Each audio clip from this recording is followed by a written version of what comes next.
হত্যা করেই ছাড়লো ইরানি পরমাণু বিজ্ঞানীদের। গত 13ই জুন ইসরায়েলি হামলার পর ইরানে কমপক্ষে 935 জন নিহত এবং 5,000 জন আহত হয়েছে বলে ইরানি স্বাস্থ্য মন্ত্রণালয়ের বরাত দিয়ে জানিয়েছে স্থানীয় সংবাদ সংস্থা নূর। এদিকে ইসরায়েলি চ্যানেল 12 জানিয়েছে, অপারেশন নার্নিয়ার আওতায় একযোগে 9 জন পরমাণু বিজ্ঞানীকে হত্যা করেছে তারা। এছাড়া ইরানের শীর্ষ কর্মকর্তাদেরও হত্যা করেছে তারা। হত্যার সময় এই সকল পরমাণু বিজ্ঞানীরা ঘুমন্ত অবস্থায় ছিল। ধারণা করা হচ্ছে তাদের সম্পর্কে ইসরায়েলি গোয়েন্দাদের কাছে সুনির্দিষ্ট তথ্য ছিল।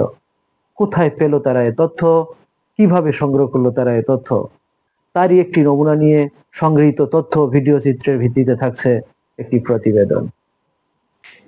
ইরানের গভীরে পৌঁছে যাওয়া ইসরায়েলি নারী গুপ্তচর ক্যাথরিন পেরেজ সকদাম একজন ফরাসি তরুণী। ইসলাম গ্রহণ করেছিলেন এবং নিজেকে শিয়াপন্থী বলে ঘোষণা করেছিলেন। তিনি ইরানি বিপ্লবের প্রশংসা করেন, বিলায়তে ফকিরের সমর্থনে লেখালেখি করেন, এমনকি তার প্রবন্ধ ইরানের সর্বোচ্চ নেতা আয়াতুল্লাহ আল খামেনেইর ওয়েবসাইটেও প্রকাশিত হয়। কিন্তু এই মুখোশের আড়ালে ছিল ইসরায়েলি নজরদারি। ক্যাথরিন ছিলেন না কোনো সাধারণ গুপ্তচর। তিনি ইরানে প্রবেশ করেছিলেন লেখিকা, সাংবাদিক ও চিন্তাবিদ হিসেবে।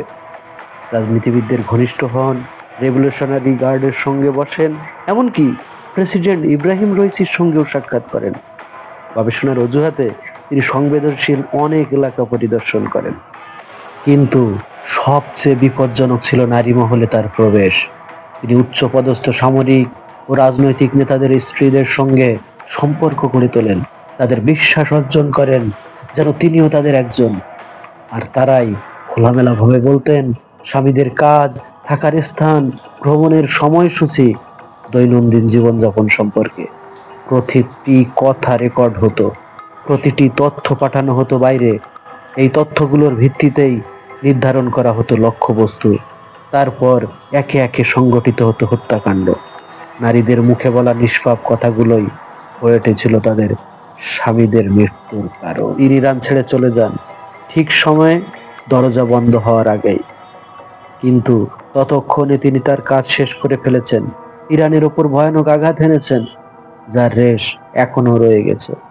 এই সংগ্রহ করা তথ্যের ওপর ভিত্তি করেই ইসরায়েল এখন পরিচালনা করছে একের পর এক নিখুঁত অভিযান, যার মূল উৎস ক্যাথরিনের হাত ধরে ঘর থেকেই পাওয়া গোপন তথ্য।